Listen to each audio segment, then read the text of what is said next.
Once upon a time, there was a little engine called Edward. He lived in a shed with 5 other engines. They were all bigger than Edward and boasted about it. They said, "The driver won't choose you again. He wants big, strong engines like us."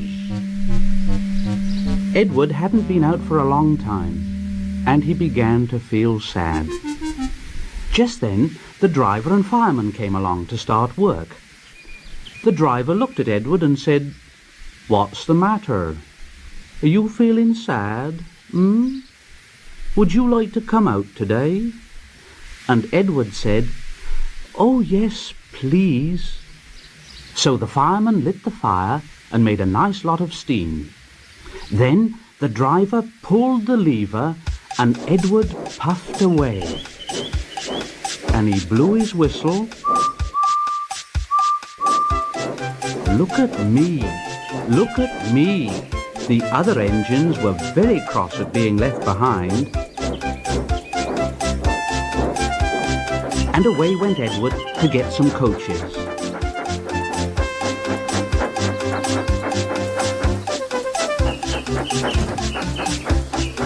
At last, Edward found the coaches, and they said, "Oh, please be careful, Edward. Don't bump and bang us like the other engines do." So Edward came up to the coaches very, very gently.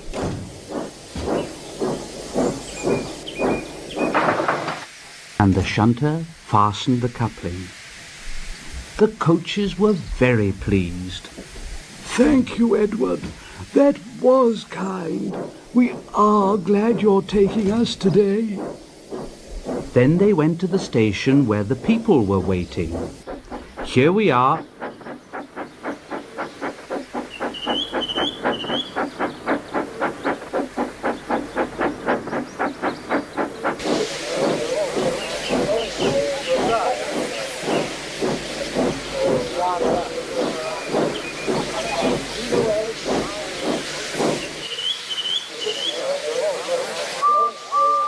"Come along, get in quickly, please."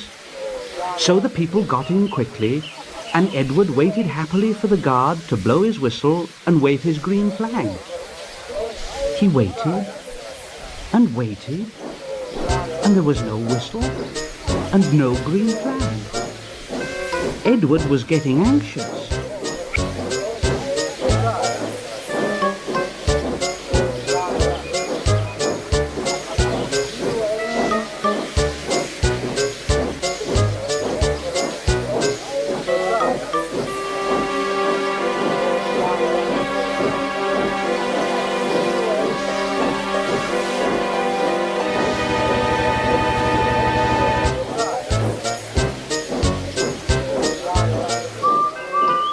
"Where is that guard?" The driver and fireman asked the station master. Have you seen the guard? No." They asked the porter. Have you seen the guard? Yes, last night." Edward began to get cross. Are we ever going to start? Just then, a little boy shouted, "Here he comes!" And there the guard was, running down the hill, with his flags in one hand and a sandwich in the other. He ran onto the platform, blew his whistle, and jumped into his van. Edward puffed off. Here we go.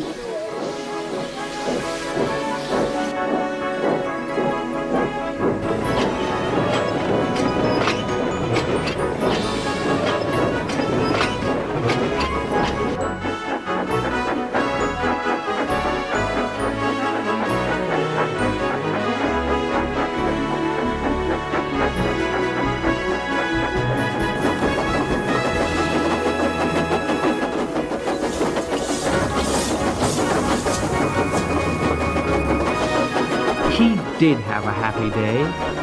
All the children ran to wave as he went past, and he met old friends at all the stations.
He worked so hard that the driver promised to take him out again next day.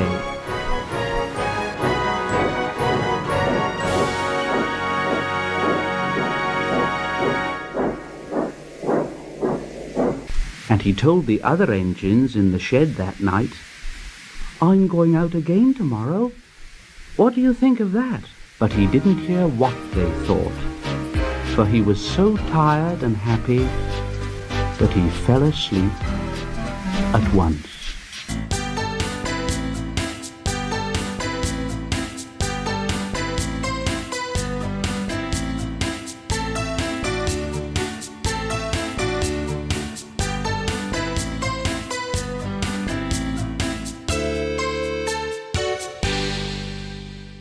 Once an engine attached to a train was afraid of a few drops of rain.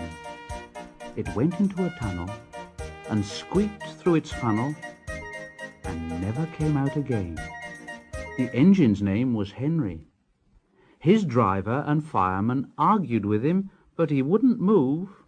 He said, No, I shan't come out so that the rain will spoil my lovely green paint with red stripes.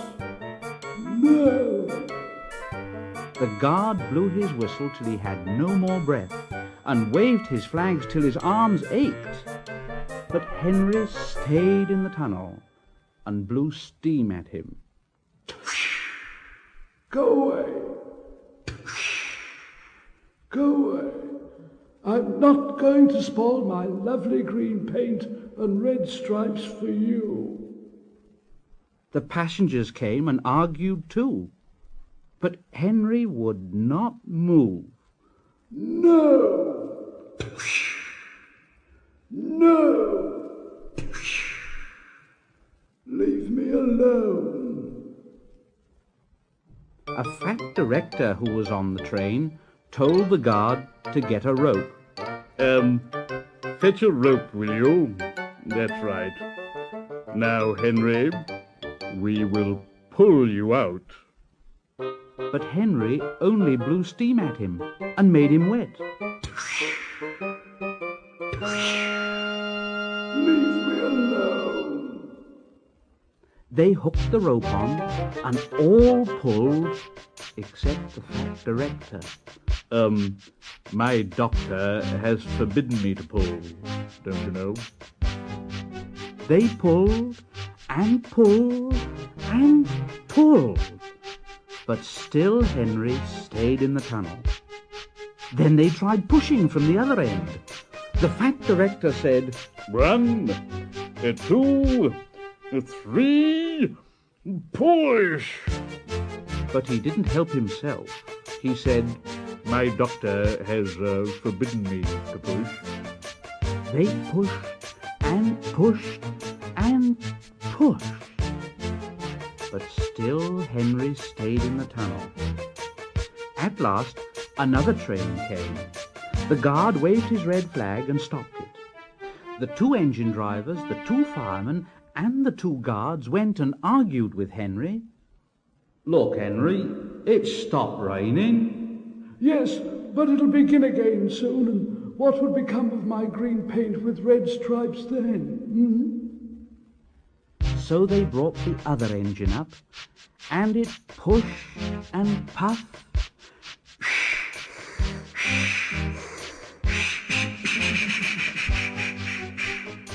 As hard as ever it could, but still Henry stayed in the tunnel. So they gave it up, and the fat director told Henry, We shall leave you there for always and always and always.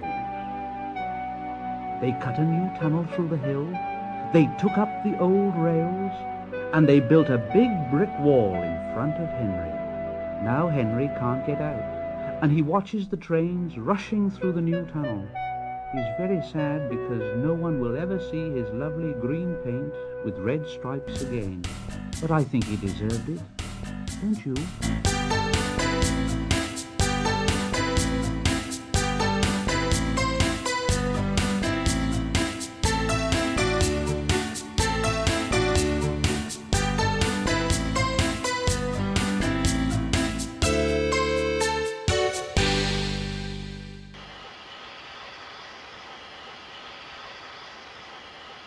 Thomas was a tank engine who lived at a big station.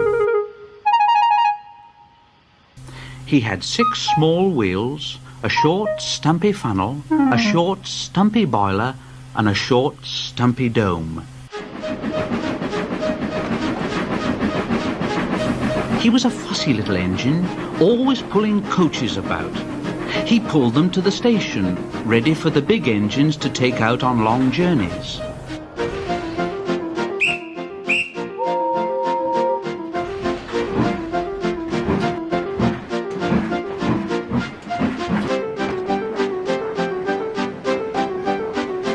And when trains came in and the people had got out, he would pull the empty coaches away so that the big engines could go and rest.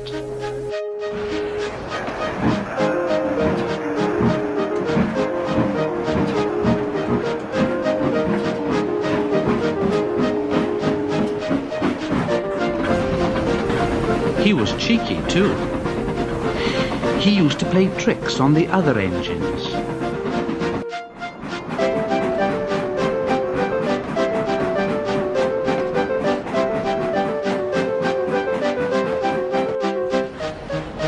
He liked to come quietly beside them and make them jump.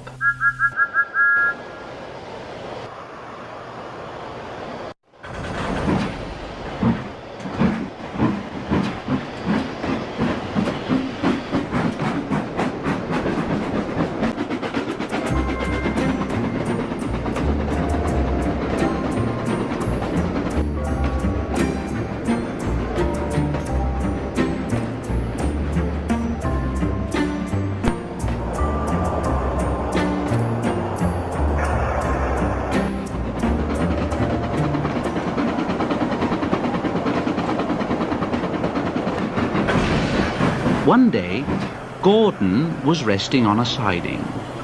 He was very tired. The big express had been late.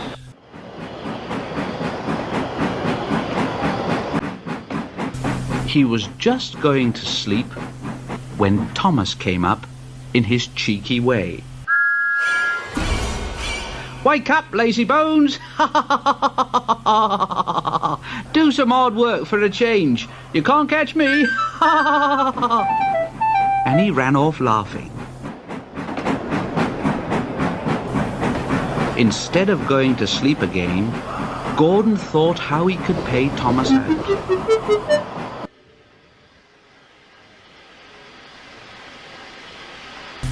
One morning, Thomas wouldn't wake up. It was nearly time for the express. The people were waiting, but the coaches weren't ready. At last, Thomas started. Oh dear. Oh, sure.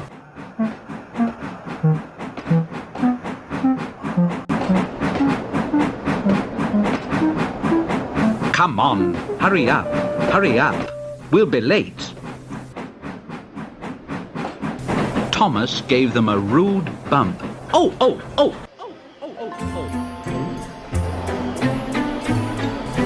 And started for the station. Come on, stop dawdling, stop dawdling. The coaches were now very cross. Where have you been? Where have you been? Thomas fussed into the station, and Gordon said, Hurry up, you! "Hurry up yourself!" Don't worry, I will. And almost before the coaches had stopped moving, Gordon came out of his siding and was coupled to the train. Come on, get in quickly, please. So the people got in quickly. The signal went down, the clock struck the hour, the guard waved his green flag, and Gordon was ready to start.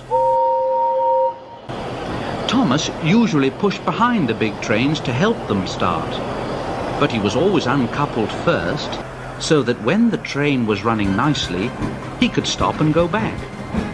This time, he was late, and Gordon started so quickly that they forgot to uncouple Thomas. The heavy train slowly began to move out of the station. Gordon grunted at the coaches. Come on, come on. Thomas teased Gordon. Pull harder! Pull harder!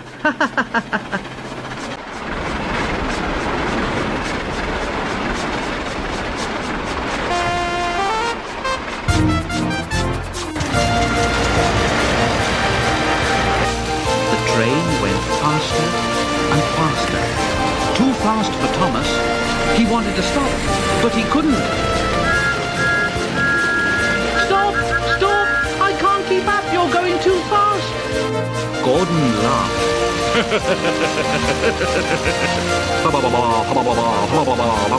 You can't get away, you can't get away, you can't get away, you can't get away. Poor Thomas was going faster than he'd ever been before. He was out of breath and his wheels hurt him, but he had to go on and on and on. I shall never be the same again. I shall never be the same again. Oh dear, dear, dear, dear, dear. My wheels will be quite worn out.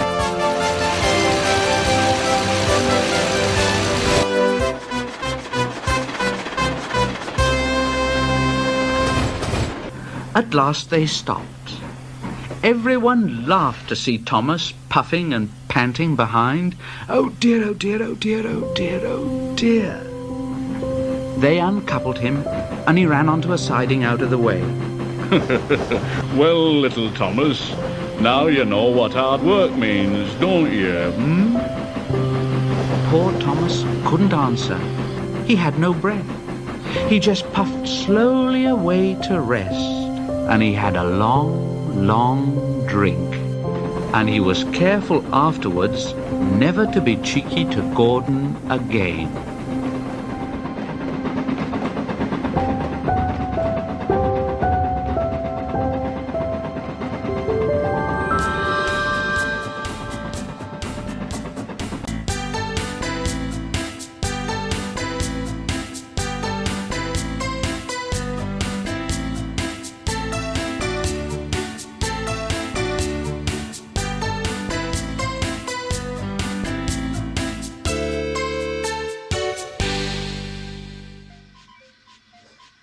Thomas and the Trucks. Vickerstown Sheds wasn't very quiet that night. Thomas had recently pulled a train and was talking to the other engines about how he wanted to do it again. Because you did it so well the first time? I pulled it because you were sick, Thomas retorted. He was tired of the insults and poking fun. Edward was also in the shed that night. Never mind, Thomas. I have a train to Wellsworth tomorrow. You can take it. I'll shunt. You will? Thank you, said Thomas excitedly. The other engines were very grateful the talking stopped after that. The next morning, their drivers and the station master had agreed to the switch, and the tank engine was even more excited.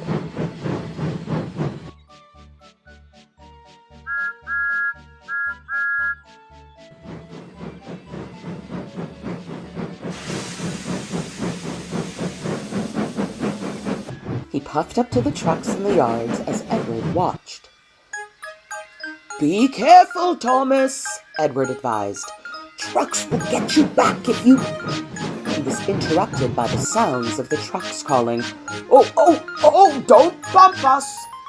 Edward didn't finish his sentence. It's okay, Edward, Thomas called in response. Thomas was ready, so he began. But the trucks weren't. Stop! Stop! They cried. We're not ready! We're not ready! Thomas was too distracted, so he continued.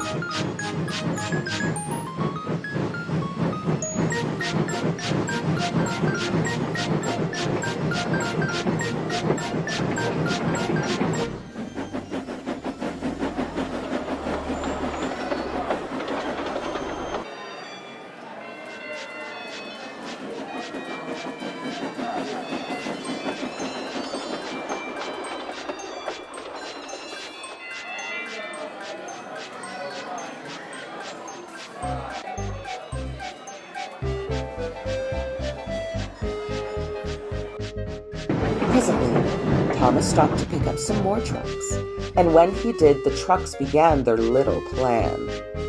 "Bump him on the hill! Bump him on the hill!" they twittered. Thomas was too happy to hear them, and his driver and fireman didn't either. They were talking to the station master.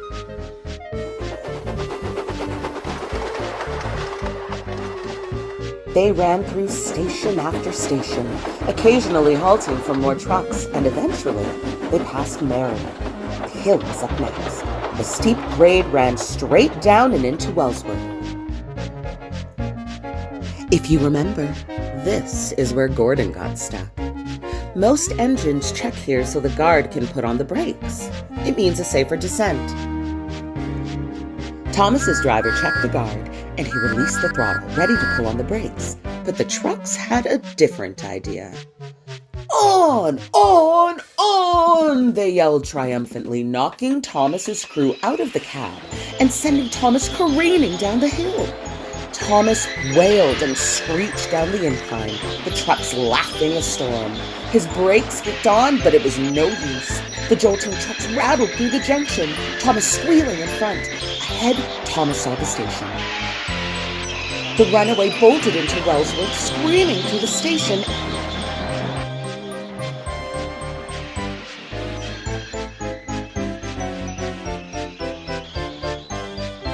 And stopped. Thomas was an inch from the buffers and very relieved. He wouldn't be for long, though. "Thomas!" cried an all too familiar voice. It was the director, Mr. Hat. "What has happened?" he asked. Thomas responded meekly. "I brought Edward's train, mister. I was pushed." "Why wasn't Edward the one who took the train?" "We swapped jobs. Even the station master approved." "Thomas," Mr. Hat said, "I will tell this to Edward, but just in case you make the same mistake, only I decide if engines can switch jobs, unless it is vital to another's safety." "Yes, mister," Thomas responded sadly. "Are you okay?" Mr. Hat asked. "I am, mister." Mr. Hat was silent for a moment. "Edward and you will work here together for a while. You can learn lessons from each other." "A lesson for Edward?" Thomas asked. "This is his train, is it not?" "It is." Mr. Hat smiled. "I think you'll enjoy being here. Gordon and Henry won't need you that much anyway." Thomas chuckled. "You have much to learn, Thomas," Mr. Hat said honestly, "but I know you will be a really useful engine."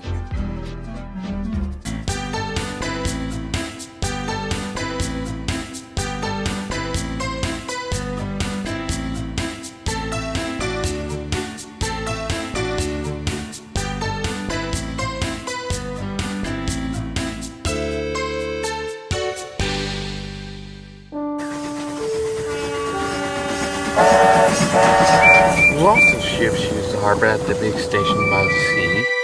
The passenger ships have spotless paint and shining brass. Other ships, while smaller and dirtier, are important too. They take coal, machinery, and other things abroad, and bring back meat, timber, and other things we need. Fishing boats also come there. They unload their fish on the quay. Some of it is sent to shops in the town, and some goes in a special train to other places far away. This is the train the railmen call the Flying Kipper. One winter's evening, Henry's driver said, "We'll be out early tomorrow. We got to take the Flying Kipper. Don't tell Gordon, but I think we pull the Kipper nicely. For Tom and I will let us pull the Express. The special colt they gave you is working well." "Oh, I say, that would be lovely." He was ready at 5 o'clock. There was snow and frost. Men bustled and shouted, loading the crates with fish.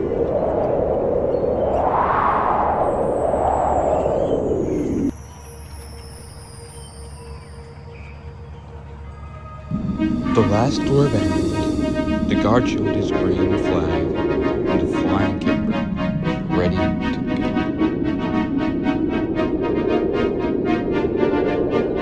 However, Holmes was slipped on the zero. Come on! Trickety-trope. All right.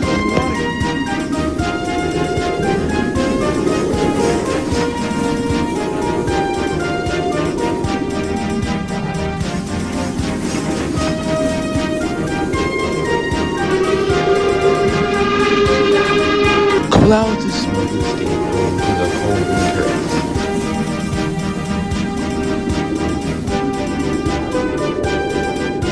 Henry went faster and faster. Light from his firebox sprang the snow around them.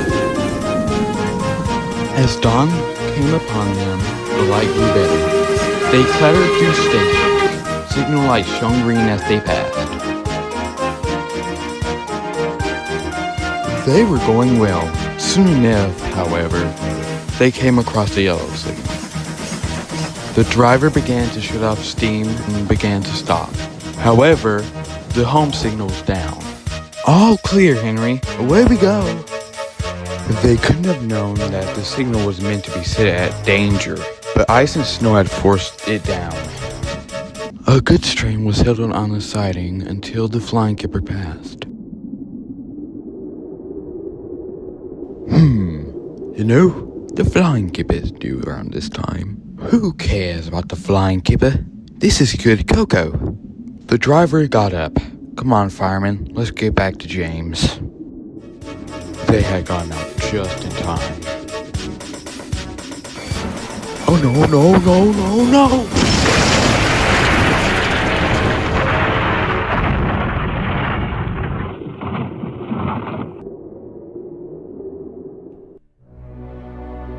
Henry's driver and fireman had jumped clear before the crash, but Henry lay dazed and surprised. The remaining undamaged trucks and vans were sent to Barrow by another engine. Sir Tom Hess soon came to visit Henry.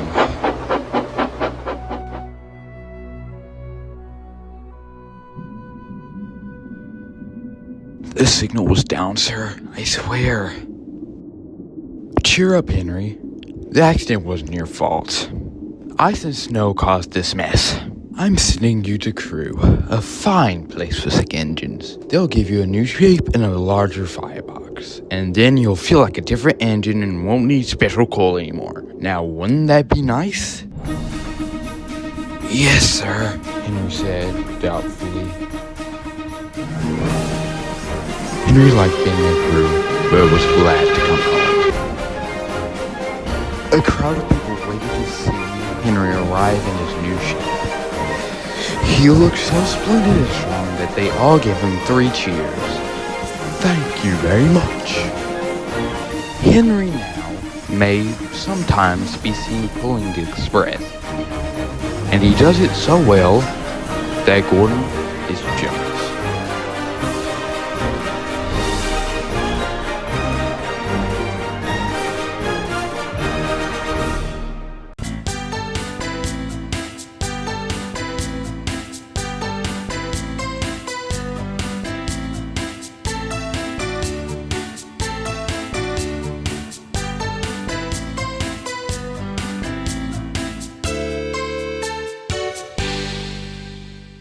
Toby is a tram engine.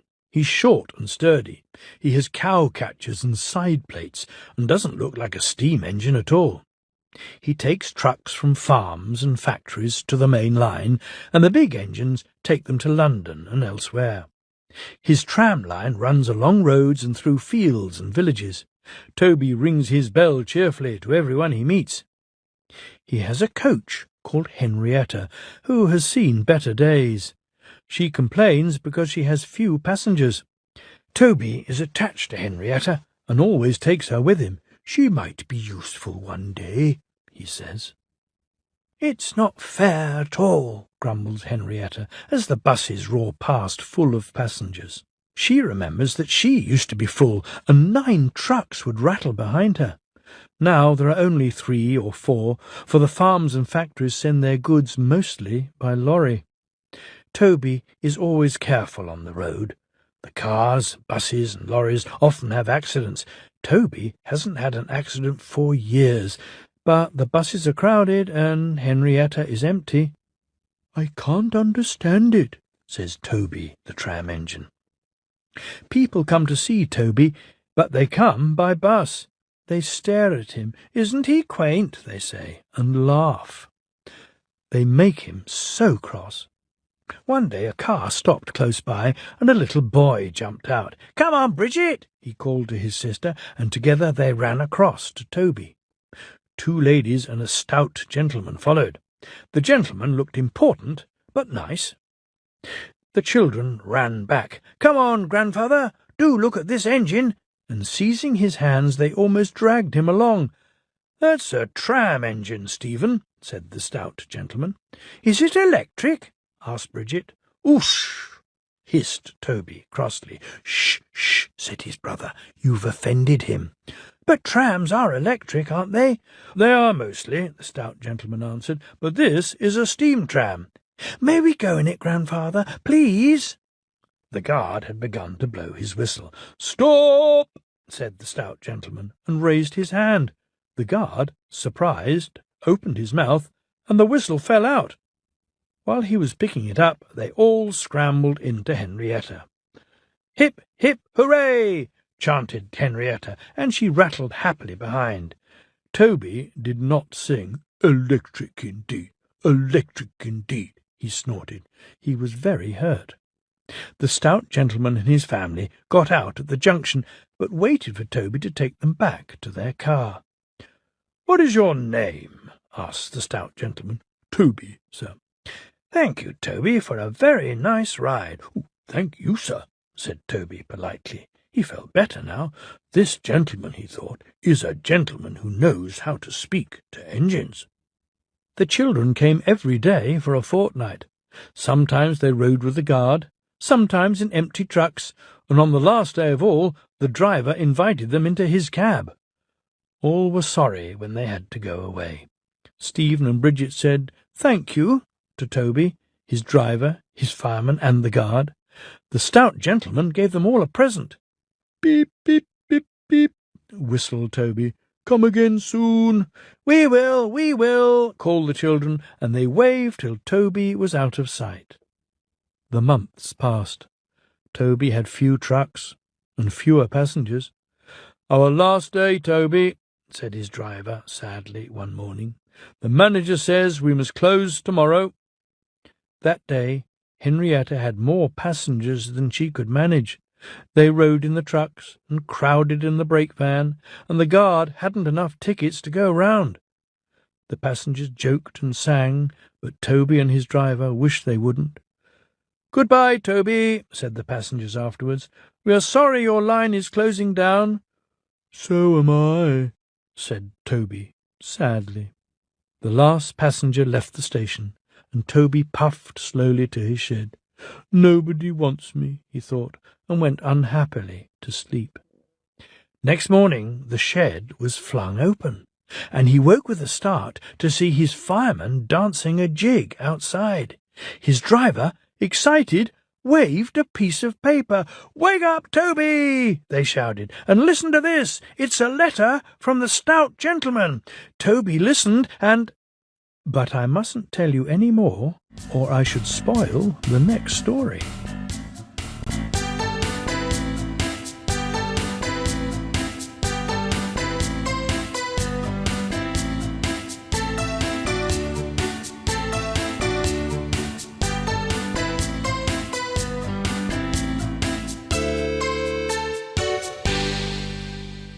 Lots of people travel to the big station at the end of the line. Engines from the other railway sometimes pull their trains. These engines stay the night and go home next day. Gordon was talking one day to one of these. "When I was young and green," he said, "I remember going to London. Do you know the place? The station's called King's Cross." "King's Cross?" snorted the engine. "London's Euston. Everybody knows that." Rubbish, said Duck. London's Paddington. I know, I worked there. They argued till they went to sleep. They argued when they woke up. They were still arguing when the other engine went away. Stupid thing, said Gordon crossly. I've no patience. Stupid yourself, said Duck. London's Paddington. Paddington, do you hear? Stop arguing, James broke in. You make me tired. You're both agreed about something anyway. What's that? London's not Euston, laughed James. Now shut up. Gordon rolled away, still grumbling. I'm sure it's King's Cross. I'll go and prove it. But that was easier said than done. London lay beyond the big station, at the other end of the line. Gordon had to stop there. Another engine then took his train. If I didn't stop, he thought, I could go to London. One day he ran right through the station. Another time he tried to start before the fireman could uncouple the coaches. He tried all sorts of tricks, but it was no good. His driver checked him every time. Oh dear, he thought sadly, I'll never get there. One day he pulled the express to the station as usual. His fireman uncoupled the coaches, and he ran on to his siding to wait till it was time to go home. The coaches waited and waited at the platform, but their engine didn't come. A porter ran across and spoke to Gordon's driver. The inspector's on the platform. He wants to see you. The driver climbed down from the cab and walked over to the station. He came back in a few minutes looking excited. Hello, said the fireman. What's happened? The engine for the express turned over when it was coming out the yard. Nothing else can come in or out. They want us to take the train to London. I said we would if the Fat Controller agreed. They telephoned, and he said we could do it. How's that? Fine, said the fireman. We'll show them what the Fat Controller's engines can do. Come on, said Gordon, let's go. He rolled quickly over the crossings and backed onto the train. It was only a few minutes before the guard blew his whistle, but Gordon thought it was ages. Come on! Come on! He puffed to the coaches. Gordon found that London was a long way away. Never mind, he said. I like a good long run to stretch my wheels. The Fat Controller came into his office next morning. I wonder how Gordon's getting on, he said. The station master knocked and came in. Excuse me, sir, have you seen the news? Not yet, why? Oh, just look at this, sir. The Fat Controller took the newspaper. Good gracious me, he said. There's Gordon. Headlines, too. Famous engine at London station. Police called to control crowds. Gordon returned next day. The Fat Controller spoke to his driver and fireman. I see you had a good welcome in London. We certainly did, sir. We signed autographs till our arms ached. And Gordon had his photograph taken from so many directions at once that he didn't know which way to look. Good, smiled the Fat Controller. I expect he enjoyed himself. Didn't you, Gordon? No, sir, I didn't. Why ever not? London's all wrong, answered Gordon sadly. They've changed it. It isn't King's Cross any more. It's St. Pancras.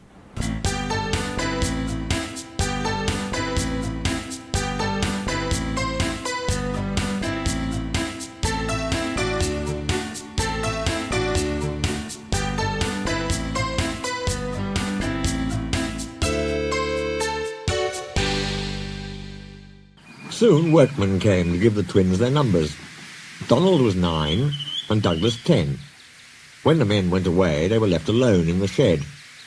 You may have noticed, Dougie, that yon painters forgot something. What did they forget? They painted braw new numbers on our tenders, but they put none on us. Donald winked broadly at his twin. You mean, grinned Douglas, that we can... Just that, chuckled Donald. Who'd you wished? Here's the inspector. No 9 and 10, smiled the inspector. Here's Duck. He'll show you round before you start work.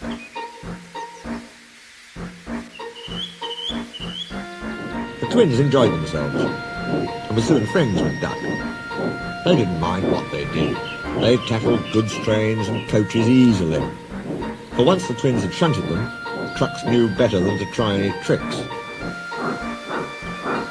"We like it fine here," said Donald. "That's good," smiled Duck. "But take my tip. Watch out for Gordon, Henry and James. They're sure to try some nonsense." "Give a fuss yourself," chuckled Douglas. "We'll soon settle them." Donald and Douglas had deep-toned whistles. "They sound like buses," said Gordon. "Or ships," sniggered Henry. "Tugboat Annie," laughed Gordon. "Ha, ha, ha." Donald and Douglas cruised quietly up, one on each side. "You wouldn't be making fun of us, would you now?" asked Donald. Gordon and Henry jumped.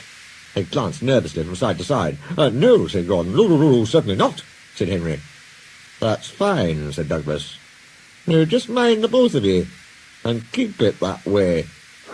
That was the way Gordon and Henry kept it. Every day, punctually at 3:30, Gordon steams in with the express. It is called the Wild Nor'Wester, and is full of people from England, Wales and Scotland. There is also a special coach for passengers travelling to places on Thomas's branch line. When the other coaches are taken away empty, engines have to remember to shunt the special coach to the bay platform. It doesn't wait there long. Thomas, with Annie and Clarabelle, comes hurrying from the junction to fetch it. Thomas is very proud of his special coach. One afternoon, Douglas helped Duck in the yard, while Donald waited to take a goods train to the other end of the line. As Duck was busy arranging Donald's trucks, Douglas offered to take away Gordon's coaches. Douglas was enjoying himself when an awful thought struck him. "I hope the Fat Controller doesn't find out I shouldn't be here. I couldn't abide going back." He worried so much over this that he forgot about Thomas's special coach. He pushed it with the others into the carriage siding, then ambled along to join Donald at the water column. As he went, Thomas scampered by, whistling cheerfully. Soon Thomas came fussing. "Where's my coach?" "Coach?" asked Donald. "What coach?" "My special coach that Gordon brings for me. It's gone. I must find it." He bustled away. "Lost sake," said Douglas. "I'm on a stowed the special coach with the others." "You see that?" exclaimed Donald's driver. A mob of angry passengers erupted from the siding. "They're complaining to the Fat Controller. He'll be coming here next." "Now listen," said Douglas's driver. "We'll change tenders. Then I'll wire with ye, Donald, and take yon goods. Dinna fash about us. Quick now, do as I say." The Fat Controller and 3 passengers walked towards them. But Donald, with Douglas's tender, number 10, was out and away with the goods before they came near. Douglas and his driver waited with innocent expressions. "Ah," said the Fat Controller, "number 9. And why have you not taken the goods?" "My tender is a wire, sir." The driver showed him the tender, still uncoupled. "I see. Some defect, no doubt. Tell me, why did number 10 leave so quickly?" "Maybe, sir," put in Douglas, "he saw you coming and thought he was late." Said the Fat Controller. He turned to the passengers. "Here, gentlemen, are the facts. Number 10 has been shunting the yard. Your coach disappeared. We investigate. Number 10 disappears too. You can draw your conclusions. Please accept my apologies. The matter will be investigated. Good afternoon, gentlemen." The Fat Controller watched them till they climbed the station ramp. His shoulders twitched. He wiped his eyes. Douglas wondered if he was crying. He wasn't. He swung round suddenly. "Douglas," he rapped, "why are you masquerading with Donald's tender?"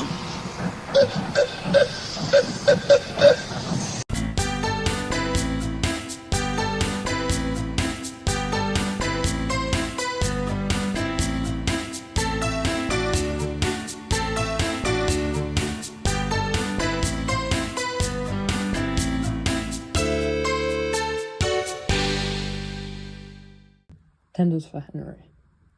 "I'm not happy," complained Gordon. "Your firebox is out of order," said James. "No wonder after all that coal you had yesterday. Hard work brings a good appetite, snapped Gordon. You wouldn't understand. I know, put in Duck brightly. It's boiler ache. I warned you about that standpipe on the other railway, but you drank gallons. It's not boiler egg, protested Gordon. It's... Of course it is, said Henry. That water's bad. It fires up your tubes. Your boiler must be full of sludge. Have a good washout, then you'll feel a different engine. Don't be vulgar, said Gordon huffily, going back down on his train, hissing mournfully. Cheer up, Gordon, said the Fat Controller. I can't, sir. The others say I've got boiler egg. But I haven't, sir. I keep thinking about the dreadful state of the world, sir. Is it true, sir, what the Diesels say? What do they say? They boast they've abolished steam, sir. Yes, Gordon, it is true.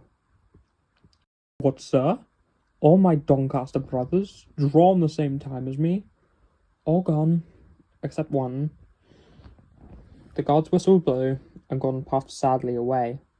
Poor old Gordon, said the Fat Controller. If only we could. Yes, I'll ask his owner at once, and he hurried away. Arrangements took time, but one evening, Gordon's driver ran back excited. Wake up, Gordon, the Fat Controller's given you a surprise. Look! Gordon could hardly believe it. Backing towards him were two massive green tenders, and their engine shape was very like his own. It's Flying Scotsman, he gasped. The Fat Controller's brought him to see me. Oh, thank you, sir. Gordon's toot of joy was drowned by Flying Scotsman's, as he drew happily alongside. The next day, the two engines were photographed side by side. You've changed a lot, smiled the Flying Scotsman. I had to rebuild the crew. They didn't do a proper Doncaster job, of course, but it serves. I had a rebuild too, and it looked hideous. But my owner says I was an extra special engine, and made them give me my proper shape. Is that why you have two tenders? Being special? No, you'd hardly believe it, Gordon. But over there, they've hardly any coal and water. But surely every proper railway... Exactly. You are lucky, Gordon, to have a controller who knows how to run railways. Everyone got on well with Flying Scotsman, except Henry. Henry was jealous. Tenders are marks of distinction, he complained. Everybody knows that. Why's he got two? He's famous, explained Duck and Donald. He was the second to go 100 miles an hour.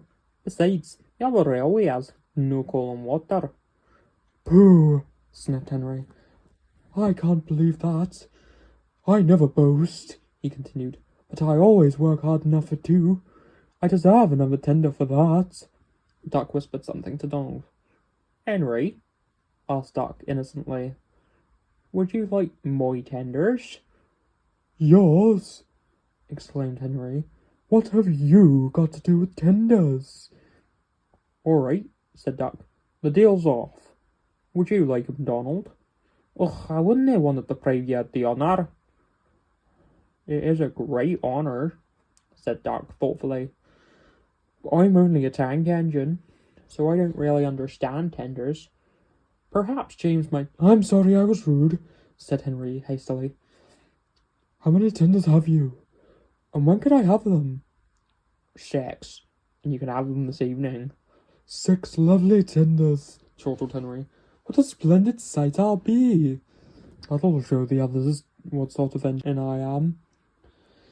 Henry was excited.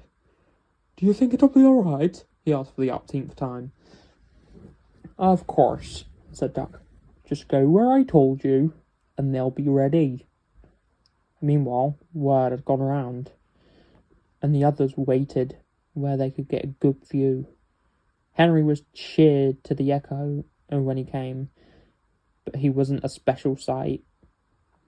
He had 6 tenders, true, but they were all very old and very dirty. They were all filled with boiler sludge. Had a good washout, Henry? Called the voice. Well, that's right, you feel a different engine now. Henry was not sure, but he thought the voice was Gordon's.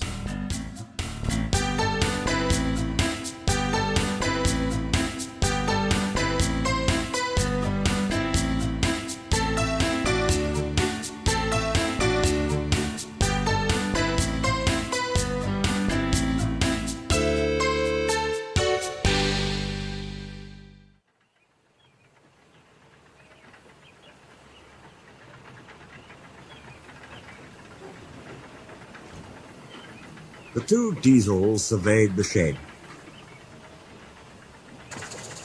"It's time, 7101, said one, that we took this railway over." "Shush, 199. It's their railway after all." "Not for long," persisted 199. "Our controller says steam engines spoil our image."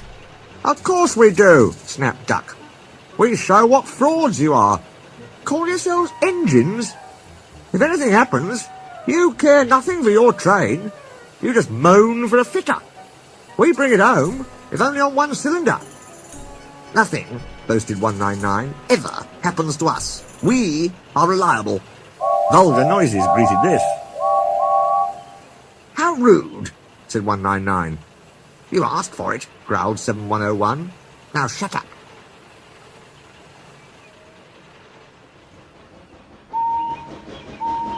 Next day, Henry was rolling home tender first.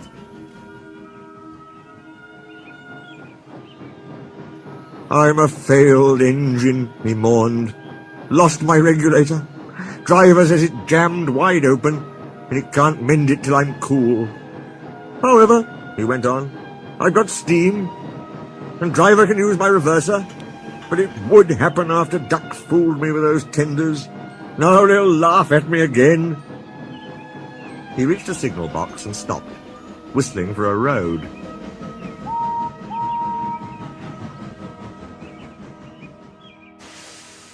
Opposite the box, on the up line, stood Diesel 199 with a train of oil tankers. Worse and worse, thought Henry. Now old Reliable will laugh at me too. The signalman came out. "For pity's sake, take this spam can away. It's failed. The Limited is behind, and all he does is wail for his fitter." "Spam can," fumed 199. "Stow it," snapped the signalman, "or I'll take my tin opener to you. Now then." 199 subsided at this dreadful threat, and Henry pulled the train out of the way. The Diesel didn't help. He just sulked.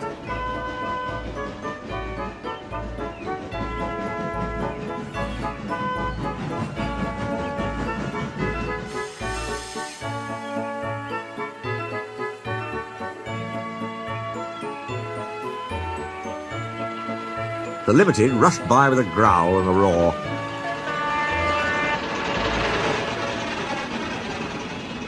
Henry gave a chuckle. "Look, spam can," he said. "There's your little pal." The Diesel said nothing. He hoped 7101 hadn't noticed.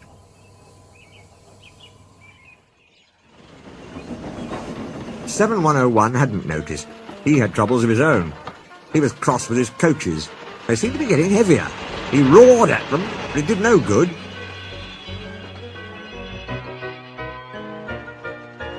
Engines have a pump called an ejector, which draws air out of the train's brake pipes to keep the brakes off. If it fails, air leaks in and the brakes come on, gently at first, then harder and harder. 7101's ejector had failed. The brakes were already leaking on while he passed Henry. He struggled on for half a mile before being brought to a stand, growling furiously, unable to move a wheel. "Well, well, well. Did you hear what Signalman said? I thought they'd be laughing at me," chuckled Henry. "Now the joke's on them." "Moving two dead Diesels and their trains," said his driver thoughtfully. "That's no joke for a failed engine. Do you think you can do it?" "I'll have a good try," said Henry with spirit. "Anyway, 7101's better than old Spam Can. He did try and shut him up last night." "Come on then," said his driver. "We mustn't keep the passengers waiting." "Get moving, you!" Henry puffed the sulky Diesel into motion and started to the rescue.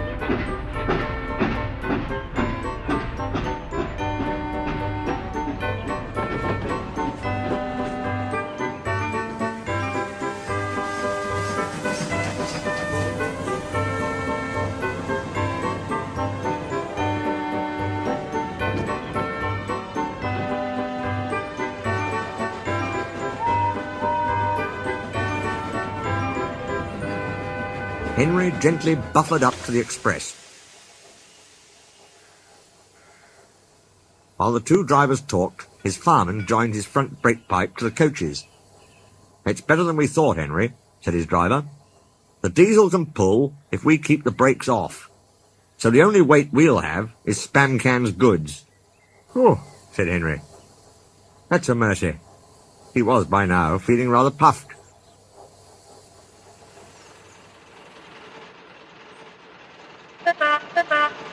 "Are you ready?" "Yes, I am." So with 7101 growling in front, and Henry gamely puffing in the middle, the long cavalcade set out for the next big station.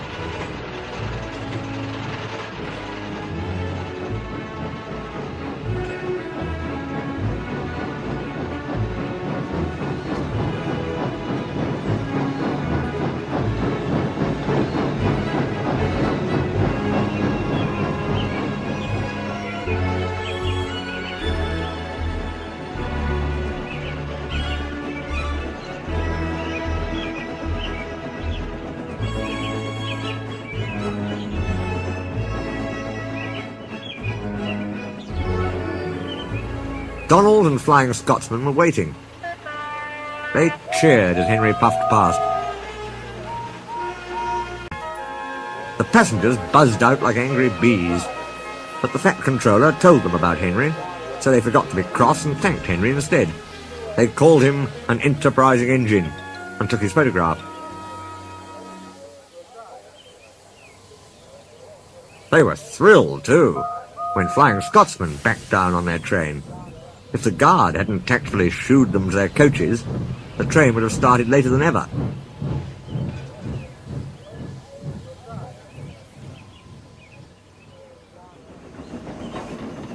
Donald took the goods. "Return 199 to the other railway," ordered the Fat Controller. "I will write my views later." Henry and 7101 went away together.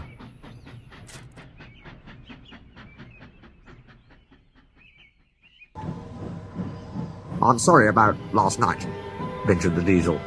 "That's all right. You did shut old Reliable up." "And," said the Diesel ruefully, "made a fool of myself today, too." "Rubbish. A failed ejector might happen to anyone. I'd lost my regulator." "You? Failed?" exclaimed the Diesel. "And yet—" His voice trailed away in admiration. "Well," said Henry, "emergency, you know. Trains must get through." 7101 said no more.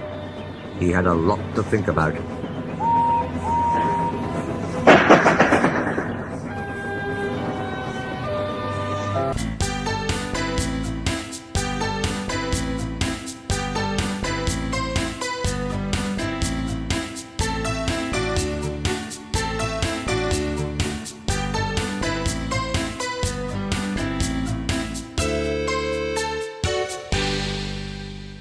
Escape.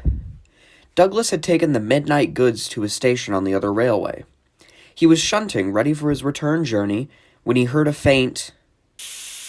"That sounds like a steam engine," he thought. The came again. This time, it sounded almost despairing. "Who's there?" he asked. A whisper came. "Are you a Fat Controller's engine?" "Aye, and proud of it." "Thank goodness! I'm Oliver. We're escaping to your railway, but we've run out of coal and have no more steam." "Is it from scrap you're escaping?" "Yes." "Then it's glad I'll be to help you, but we've got to work fast." Both crews joined in. They took off Oliver's side rods, wrote out transit labels, and chalked scrap everywhere they could. Douglas marshaled Oliver in front of his train. "No time to turn round," he panted. "I'll just run tender first." "Yo-o, yo-o," called a passing Diesel. "A steam is escaping, yo-o." Douglas puffed firmly on.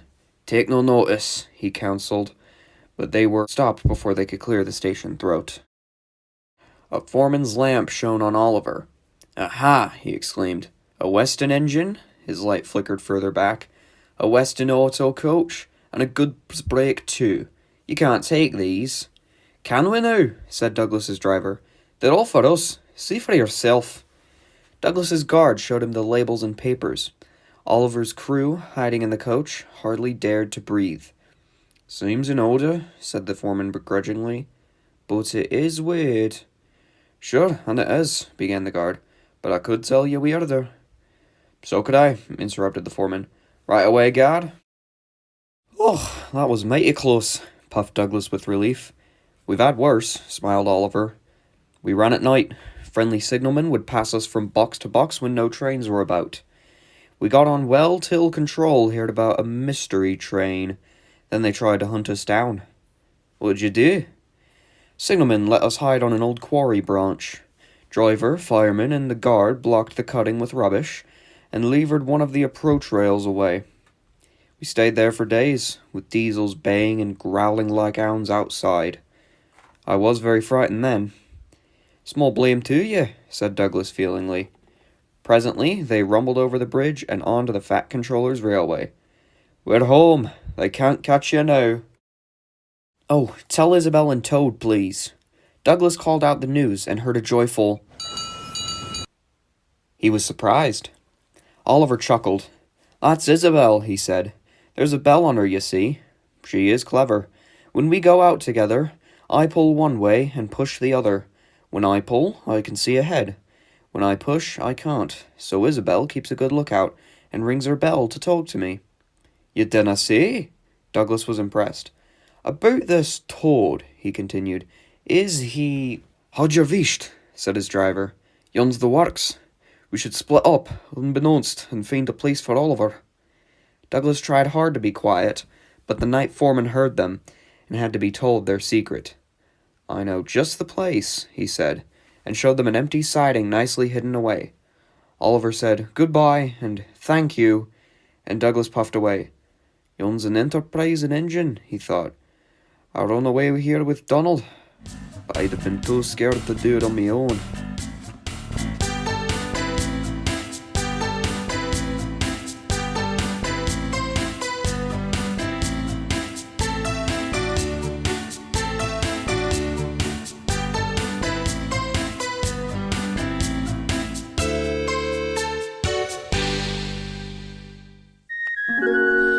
"Driver says the Fat Controller's coming home tomorrow," said James a week later. Gordon grunted. He wasn't anxious to see the Fat Controller. "I must do well today," he said to himself as he waited to start the express. "A good run today might help if the Fat Controller hears about it." Things did not begin well, though. Thanks to a last-minute passenger, they were late starting, which meant that Gordon missed his path at the junction and was delayed there too. But with a clear run after that, they flashed through Edward Station, going splendidly.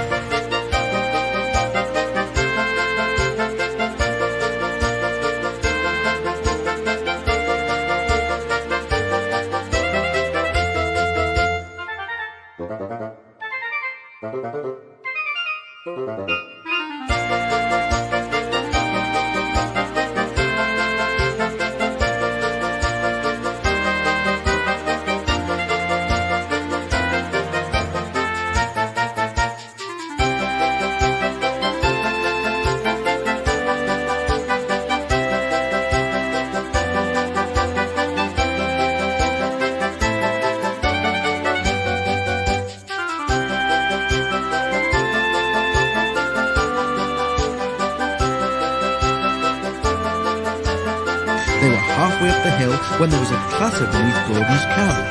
Suddenly, he felt a blast of cold air in his middle, as if there were a gap between his boiler and cab. "Oof!" he gasped.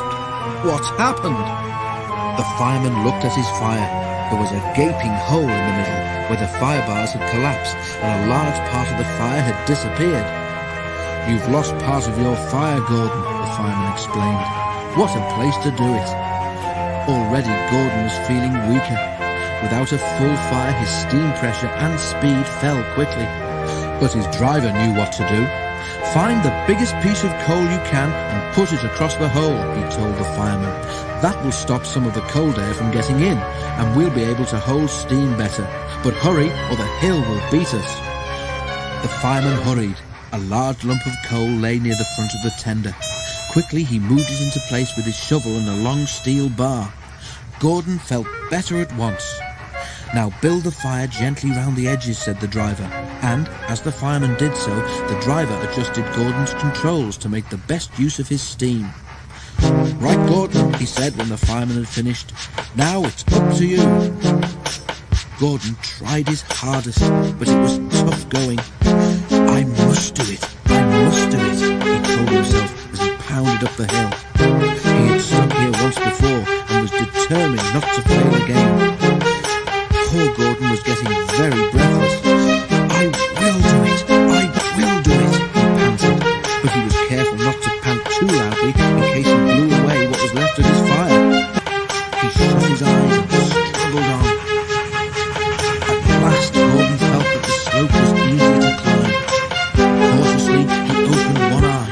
Yes, he was nearly at the top. "I've done it, I've done it," he gasped triumphantly. The fireman mopped his brow. "That was splendid, Gordon," he said, "and now you deserve a rest." A signalman turned them into a goods loop and telephoned the works for a pilot engine to be prepared. While they waited, the passengers got out and told Gordon what a useful engine he was. Boko was at the works to help, and the two engines finished the journey without further trouble. At the end of the line, the fat controller was waiting for them. To Gordon's surprise, he was smiling. "Thank you, Boko," he said, "and thank you, Gordon, for a splendid effort. I am pleased with your work today, though certain, other things leave much to—" But just then, a whistle blew, and the fat controller had to hurry to his carriage. Once again, poor Gordon was left in suspense.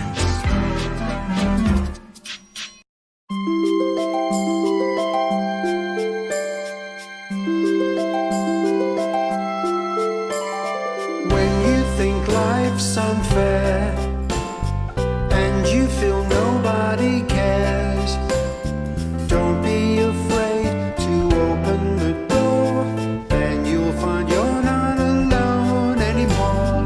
Sometimes there's rainy days, you may need help along the way. Do not despair, you know we'll be there, that's what friends are for. All pull together, all join hands, all friends together forever. We are the best friends, we stand as one. Whatever life may bring, we are never alone. We're together forever as one. Life's full of ups and downs, just like a merry-go-round. Happy or sad, we'll stick by your side, that's what friends are for. All pull together, all join hands, all friends together forever. We are the best friends, we stand as one. Whatever life may bring, we are never alone. We're together forever.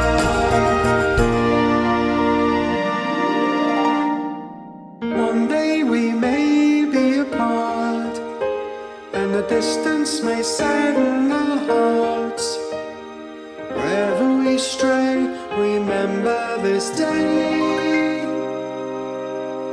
friends together forever. We stay.